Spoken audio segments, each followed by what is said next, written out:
प्रतिभा 9वीं कक्षा में गणित पढ़ाती थी। वो इतनी मोटी थी कि एक कुर्सी में नहीं समाती थी।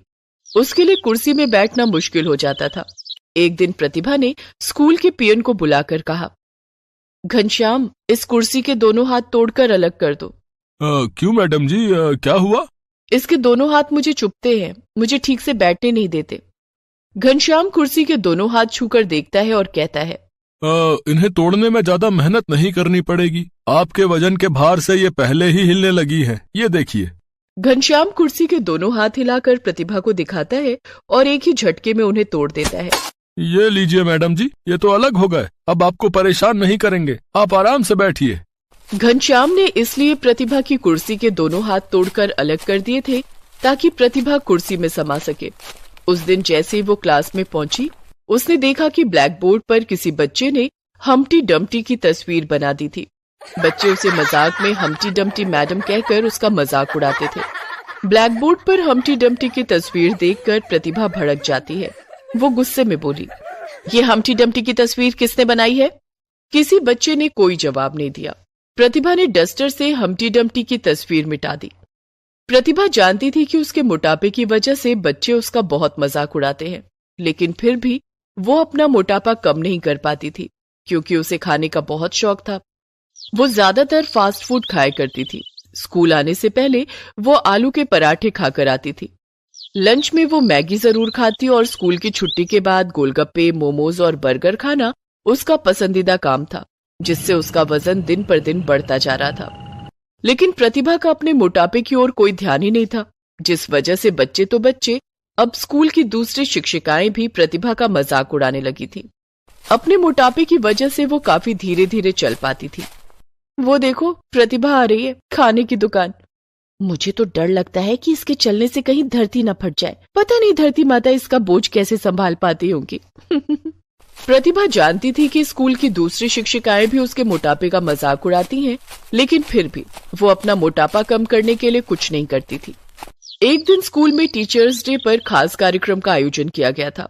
कॉमन रूम में बैठकर सभी शिक्षिकाएं आपस में बातें कर रही थी। मैं तो डिजाइनर साड़ी और पेंसिल हील सैंडल पहन कर आऊंगी। मैं तो लहंगा पहन कर आऊंगी और हाई हील पहनूंगी। सभी शिक्षिकाएं इस तरह से अपना लुक तैयार कर रही थी। प्रतिभा ने भी सोचा, मैं भी डिजाइनर साड़ी और पेंसिल हील सैंडल पहन कर आऊंगी। मैं भी इनकी तरह खूबसूरत दिखूंगी।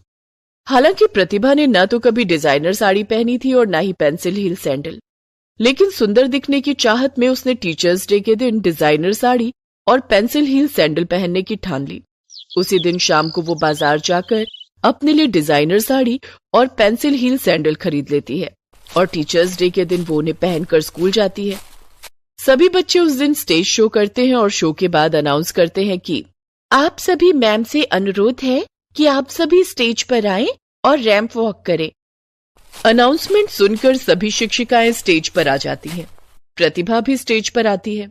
सभी शिक्षिकाएं रैंप पर कैटवॉक करने लगती हैं, लेकिन प्रतिभा जब कैटवॉक करने लगती है तो वो अपने मोटापे के कारण हाई हील सैंडल नहीं संभाल पाती है और स्टेज पर धड़ाम से गिर जाती है। ये सब देखकर सभी बच्चे जोर जोर से हंसने लगते हैं। प्रतिभा को बहुत बुरा लगता है। तब स्कूल की प्रिंसिपल प्रतिभा को उठाती है और सभी बच्चों को डांट कर चुप करा देती हैं। दूसरे दिन प्रतिभा जब स्कूल आती है और बच्चों को पढ़ाने के लिए क्लासरूम में जाती है तो देखती है कि किसी बच्चे ने ब्लैक बोर्ड पर हम्टी डम्टी की तस्वीर बनाई थी जो कि जमीन पर गिरा हुआ था। वो समझ जाती है कि बच्चे उसी का मजाक उड़ा रहे हैं। उस दिन तो हद ही हो गई। किसी बच्चे ने गोदाम में पड़ी पुरानी कुर्सी लाकर प्रतिभा के टेबल के पास रख दी। प्रतिभा जैसे ही कुर्सी पर बैठी, कुर्सी टूट गई और प्रतिभा फिर से जमीन पर गिर गई। इस बार उसे ज्यादा ही चोट लग गई थी। वो दर्द के मारे चीखने लगी। उसकी आवाज सुनकर स्कूल का पियोन घनश्याम दौड़ कर आया। क्या हुआ मैडम जी, आपको चोट तो नहीं लगी? मैं उठ नहीं पा रही हूँ, मेरी कमर में बहुत दर्द हो रहा है। घनश्याम ने सहारा देकर प्रतिभा को उठाने की कोशिश की, लेकिन ज्यादा भार होने के कारण वो प्रतिभा को नहीं उठा पाया। उसने आवाज लगाकर दूसरे पियोन को भी बुलाया। अरे रमेश, सुरेश, बिज्जू, अरे जल्दी से 9वीं कक्षा में आओ। अरे प्रतिभा मैडम को चोट लग गई है। सभी भागकर 9वीं कक्षा में आए। चारों ने मिलकर प्रतिभा को उठाया, तब कहीं प्रतिभा उठ पाई, लेकिन वो चल नहीं पा रही थी और उसे काफी दर्द भी हो रहा था।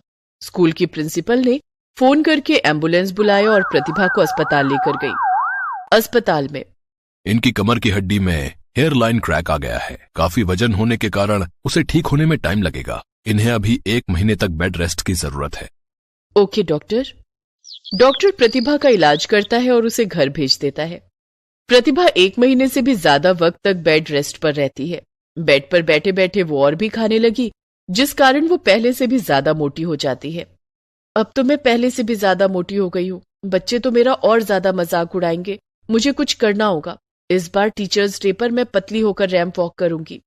प्रतिभा प्रिंसिपल से कहकर कुछ दिन की छुट्टी और मांग लेती है। मैम, मुझे अभी डॉक्टर ने कुछ दिन और रेस्ट करने के लिए कहा है। कोई बात नहीं प्रतिभा, तुम पूरी तरह से ठीक हो जाओ तभी स्कूल आना। Thank you ma'am. प्रतिभा दूसरे दिन ही योगा क्लासेस ज्वाइन कर लेती है और अपने योगा टीचर से कहती है, मुझे जल्दी से जल्दी पतला होना है। आप कोई ऐसा योगा बताइए जिससे मेरा वजन जल्दी कम हो सके और मेरा फिगर सुंदर हो जाए। बिल्कुल मैम, मैं आपको वैसा ही योग बताऊंगा जिससे आपका वजन जल्दी कम हो जाएगा, लेकिन साथ में आपको अपनी डाइट पर भी कंट्रोल करना होगा। डाइट पर कंट्रोल? देखिए, अगर आप अपनी डाइट पर कंट्रोल नहीं करेंगी तो योग करने से भी ज्यादा फायदा नहीं होगा। अगर आपको अपना फिगर फिल्मी एक्ट्रेस की तरह बनाना है तो आपको कंट्रोल डाइट ही लेनी होगी। ठीक है, मैं कोशिश करूंगी। उस दिन से प्रतिभा योगा क्लास करने लगी और अपने योगा टीचर के बताए हुए डाइट को फॉलो करने लगी। लगभग 1 महीना बीत जाने के बाद प्रतिभा ने अपना वजन थोड़ा बहुत कम कर लिया था। 1 महीने बाद जब वो स्कूल पहुंची तो उस दिन भी बच्चों ने उसका मजाक उड़ाते हुए ब्लैक बोर्ड पर लिख दिया था कि वेलकम बैक हम्टी डम्टी। प्रतिभा ने कुछ नहीं कहा, सिर्फ अपने आप से बोली, बहुत जल्द मेरे सर से हम्टी डम्टी का टैग भी हट जाएगा। अब प्रतिभा पहले से ज्यादा मेहनत करने लगी। वो स्कूल आने से पहले सुबह 5 बजे उठकर जॉगिंग करती और खाने में ओट्स, सूखी रोटी और हरी सब्जियां और दाल का पानी लेती। फास्ट फूड को उसने बाय बाय बोल दिया था। एक दिन स्कूल खत्म होने के बाद गोलगप्पे वाले ने उसे आवाज लगाई, अरे प्रतिभा मैडम। हाँ भैया, बोलो कैसे हो? मैं तो ठीक हूँ मैडम, लेकिन लगता है आप हमारी दुकान का रास्ता ही भूल गई है। आजकल गोलगप्पे खाने नहीं आती। हाँ भैया, अब मैंने ये सब खाना छोड़ दिया है।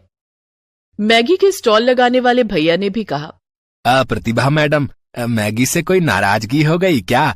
नहीं भैया, मैगी से कोई नाराजगी नहीं है, बस अपना वजन थोड़ा कम करना है। मोमो वाला भी प्रतिभा की ओर टकटकी लगाए देखते रहता है, लेकिन प्रतिभा ने अब ये सब खाना छोड़ दिया था। अब स्कूल की छुट्टी होते ही प्रतिभा सीधे योगा क्लास पहुंच जाती और योगा करती। कुछ दिनों के बाद स्कूल में गर्मियों की छुट्टियां हो गई। वजन कम करने के लिए मुझे अब और वक्त मिल गया है। इस 1.5 महीने में मैं अपना वजन काफी घटा लूंगी। गर्मी की छुट्टियों में प्रतिभा ने खूब पसीने बहाए और खूब जॉगिंग की, रनिंग की और योगा किया। वजन घटाने के लिए वो घर में झाड़ू पोछा भी खुद करने लगी। 1.5 महीने के बाद जब स्कूल खुला तो सभी बच्चे, शिक्षिकाएं और प्रिंसिपल सभी प्रतिभा का फिगर देखकर हैरान थे। प्रतिभा काफी पतली हो गई थी, या यूं कहें कि वो कामिनी काया की मालकिन हो गई थी। बच्चों ने ब्लैक बोर्ड पर बनाई हुई हम्टी डम्टी की तस्वीर मिटा दी। प्रतिभा के लिए अब नई कुर्सी आई जिसमें कुर्सी के दोनों हाथ सही सलामत थे। लगभग 1.5 महीने के बाद फिर से टीचर्स डे का दिन आ गया। इस बार भी स्कूल में कार्यक्रम था। इस बार भी प्रतिभा ने डिजाइनर साड़ी और पेंसिल हील की सैंडल पहनी थी, लेकिन इस बार वो सबसे सुंदर लग रही थी। अब वो पहले की तरह धीरे धीरे नहीं चलती थी। पेंसिल हील में उसने स्टेज पर कैट वॉक किया, जिसे देखकर सभी बच्चे मंत्रमुग्ध हो गए। प्रतिभा को बेस्ट ब्यूटीफुल फिगर का अवार्ड भी दिया गया। बच्चों ने प्रतिभा से माफी भी मांगी। प्रतिभा ने सभी बच्चों को गले से लगा लिया और हंसते हुए बोली, वैसे हम्टी डम्टी भी बुरा नाम नहीं है। सभी बच्चे हंसने लगे।